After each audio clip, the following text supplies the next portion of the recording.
पति के लिए आसन में बैठ भी नहीं सकते, इसलिए देवहूति मैया ने समझदारी का काम किया। उनसे परीक्षा ली गई। अब कर्दम ऋषि ने कहा कि मैं विवाह तो कर लूंगा, पर जो है जब संतान हो जाएगी तो मैं भजन करने तीर्थ भारत चला जाऊंगा। भगवान ने कहा, अरे तुम विवाह करो, हम तुम्हारे घर में पुत्र के रूप में स्वयं आएंगे। आज जो है उनका विवाह संपन्न हुआ। फिर कर्दम ऋषि की महाराज कई वर्षों तक समाधि लग गई। आज वही देवहूति पंखा डुला रही है, पानी उनके मुंह में फेर रही है, फेंकी लग जाती है महाराज मुंह में पानी। आजकल की पत्नी रुकेगी क्या? विवाह होते ही कर्दम ऋषि ने समाधि ले लिया। आज वही देवी सेवा करती रही। आजकल की हुई तो भैया उठाई बैठ, जय सिया राम।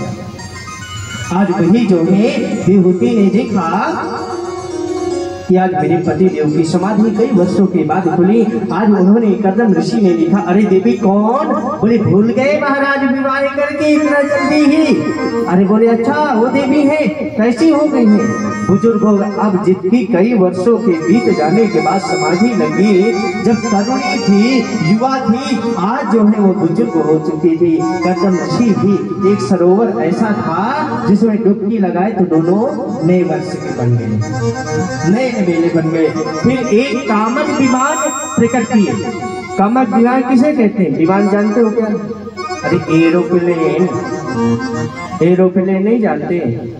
वो कर्दम ऋषि की ही देन है। तो कामक विमान में जो भी इच्छा करते वही उनको प्राप्त होता। उनके फिर धीरे धीरे रहने लगे। उनकी 9 पुत्री हुई, अरुंधति, अनसुईया इत्यादि इत्यादि उनकी 9 पुत्री हुई। अब वो चले देवी भजन करने जा रहा हूँ, बोले अभी तो पुत्र हुआ ही नहीं। हाँ, भगवान कहे थे कि मैं तुम्हारे घर में अवतार लेकर के आऊँ, भगवान बालक के रूप में। आज कर्दम ऋषि फिर रुक गए। फिर कुछ ही क्षणों में, कुछ ही दिनों में बीत जाने पर आज उनके घर में एक पुत्र उत्पन्न हुआ। बोलिए कपिल देव महाराज की। आज जो है कपिल देव बधाई गाने आने लगे, सारे देवतागण आने लगे। ब्रह्मा जी आए, ब्रह्मा जी के 10 पुत्र हैं। इधर 9 बेटी कर्दम ऋषि के बधाई दे रहे हैं। चुमक चुमक चुम नाचे महादेवा, लोही लोही काछ बधाई दर्दना। आज यही बधाई कर्तल बिना से दे रहे हैं। अब महाराज 9 बेटी थी उनकी और 9 पुत्र ब्रह्मा जी के थे, जो वशिष्ठ आदि थे और महाराज अत्रि आदि थे। तो 9 ऋषि थे, 9 पुत्री थी, उनका विवाह हो गया। अब विवाह आप सोचेंगे ब्रह्मा जी के, अब नारद जी भी थे 10 पुत्र। तो नारद जी उस समय कहीं घूमने निकल गए थे, तो उनका विवाह इसलिए नहीं हुआ।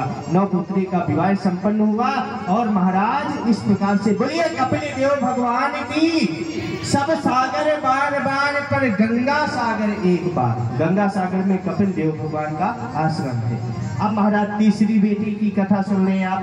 तीसरी बेटी का नाम था पेसुती। उनका विवाह हुआ दक्ष प्रजापति के साथ, जिनकी उनकी 16 कन्या हुई।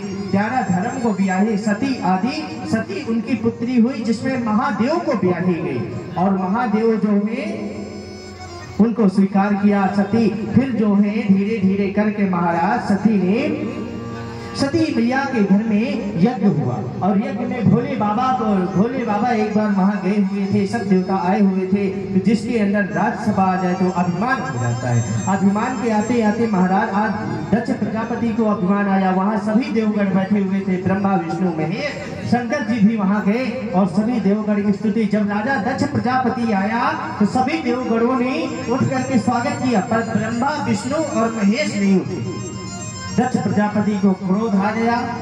क्यों भाई ये? अरे ठीक है ब्रह्मा जी ना उठे, विष्णु जी भी ना उठे, पर ये शंकर